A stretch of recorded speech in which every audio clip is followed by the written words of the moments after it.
Rachel, the COVID situation since early this year has changed many aspects of our lives. As an HR leader, with a diverse workforce situated in so many countries, what have you found as most challenging or new responsibility that leaders like yourself has taken on? Thanks, Sunny. I've actually written some of this down because there have been quite a few challenges. I think for us, one of the biggest challenges has been not having a really quick way to access employees. For example, employee sentiment, understanding health status, and also knowing things about readiness to return to the workplace. We're a pretty lean HR team, and we use other survey tools from time to time, but it's been really difficult to understand and manage quickly. Secondly, the COVID-19 restrictions and protocols are different state to state, as we know, and they change rapidly. So, having a tool to adjust manual spreadsheets, manual policies would be a dream. We have spent hours and hours trying to keep up with government changes, and I think we gave up at some point trying to update knowledge articles. So that has been huge, a huge problem for us. Thirdly, the COVID safe plans in the workplace, especially now with the workplace bubbles that the Victorian government have brought into place. We need to manage who's on site day to day at the offices. But other than a spreadsheet, we've got pretty much no visibility about who is on site, who's in those bubbles. And, on any given day, we really aren't able to manage that in a workplace tool. Also, we have had logistical issues around contact tracing.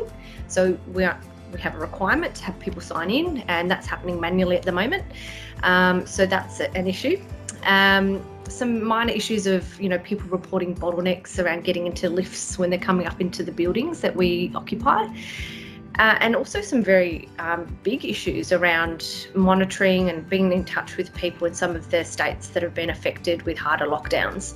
So that's a real mental wellness challenge that we've got. And how do we communicate with those people, find out what's going on with those people and touch base with those people, especially in specific circumstances like maybe single parents or singles or that kind of group of people. It's been really difficult to manage during COVID. I see, yeah. And you're not alone, Rachel.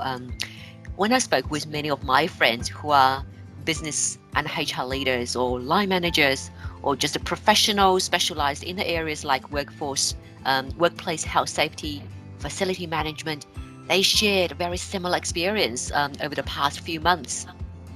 Now, if we look at over the course of next few months, as a corporate Australia looks to bring their workforce or workers back into the office environment and potentially the environments of their clients and those regional remote work sites, the most imminent question that leaders are commonly working through, what I gather are, something like which teams or roles need to be prioritized for return to the workplace. How do you provide assurance to your people that the environment is safe?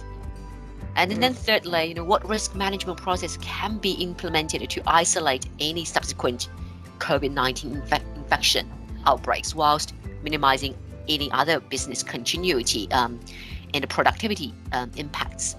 And also the other thing is on their mind is what's needed to ensure the culture of the organization remains positive towards the leadership, doing everything they can based on the tools and the process they have available to them at the time. And these are huge challenges that the organization is facing, and it's unlikely that the situation will get out of it in a matter of months. Many customers that we're speaking to, they're really taking for granted that the workplace will change or go back to normal quickly. We're looking at a change to the landscape for 5-10 years. This is a new normal, as people are saying. Yeah. I agree. We're not going to go back to the old normal. Certainly not. Aspects have changed for long term. So we're really shifting to a new normal.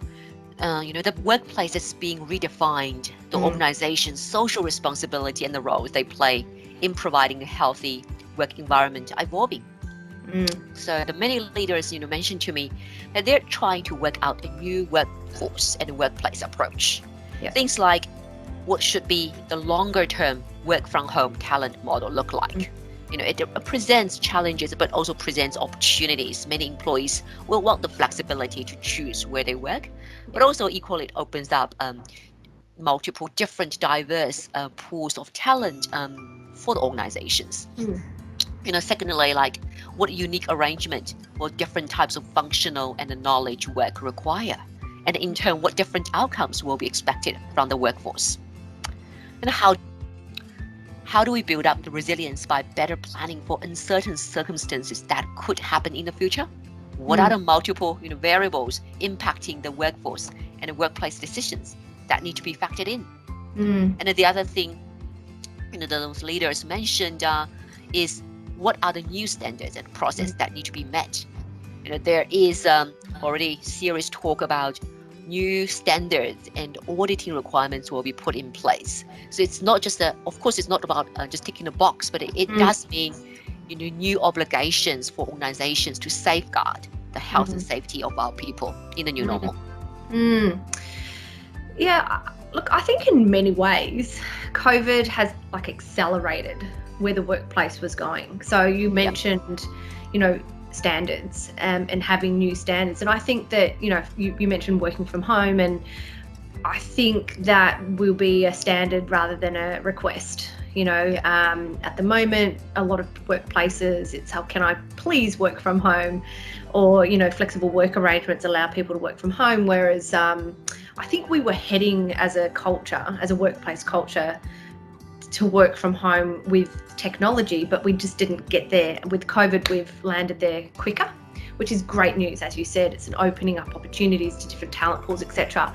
So I think many organisations just like ours, we're pivoting to these new standards, we're pivoting to these new strategies, and we're thinking about these opportunities that it's opening up to us. These new approaches and these new sets of standards and what that means to us.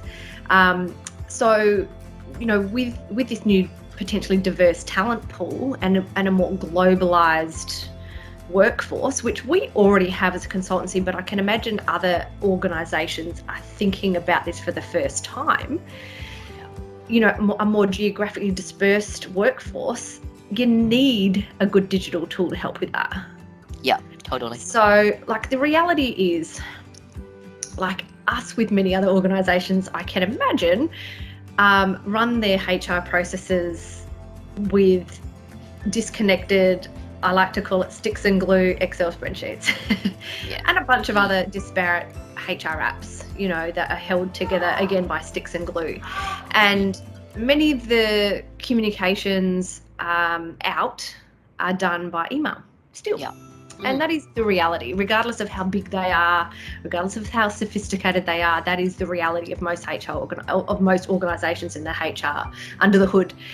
And the reality is, with a globalised, disparate workforce, you cannot operate this way because people miss the messages, people miss everything. Yeah. And if this is our new normal, you need a digital platform. It's not even just a nice to have anymore, it's a need. And we need to connect with our people. It's not just even about pushing messages out, it's a two-way conversation. Totally, yeah. And it's how do we connect with our people better and more effectively? How do we create a sense of belonging, not just communicating? And that is done by an intuitive, effective digital tool. That can really provide people insights into what's going on, and real-time insights to what's going on. And there's nothing better than an organisation understanding how to reach out at the right time to people with the right information. Yes. And helping them guide decisions and actions, but also being really compassionate about what they're doing, and a great digital tool can do that. Yes, I can't agree more, Rach. I really like how you have thought about this new situation and the needs from the people. As you said, it's not a one way. It's not, we can just put out a few email messages and using Excel behind the scene to just to go by, to get it's basics to get done, because it's a new normal. And if we truly really call the people at the heart of the way we operate business, and the way we service our ultimate customers, a digital tool that has people as the center, and a tool that does also carry information, hold information in a very safe manner. It's important. So ServiceNow, as a world-leading experience platform, they have developed a new suite of apps that can be quickly and easily deployed for us to use. Many organizations, they're already using ServiceNow like ours, and many of them are also new to ServiceNow. This is probably the good time for them to look at this platform, either expanding the use there or bring the first use onto this platform, because this is a good service-oriented platform, and a lot of use cases can be just expanded there. So, and also it's a platform that you don't actually need to be techie to be able to use it, not like other major big technology that you actually need a few years training to get used to it. This is a platform, once you start to use it, you just feel like so intuitive. And also, as HR professional, as a facilities professional, someone who manage OHS, to change the way you want to communicate, to change your audience, change your workflow, it's so easy to use, and you can shape in the way that suits your own needs.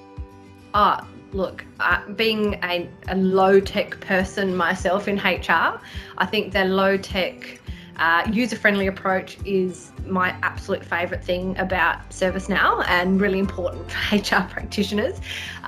Look, I think, that absolutely, I agree with you. It would be great for HR, OH&S, facilities practitioners, as well as line managers and business leaders who are low-tech themselves.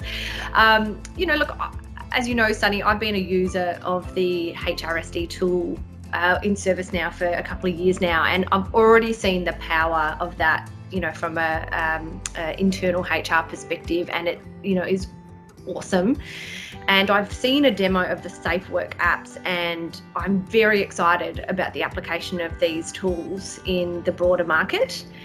I really do think they'll be an absolute game changer. I'm very passionate about this and excited to see where they go.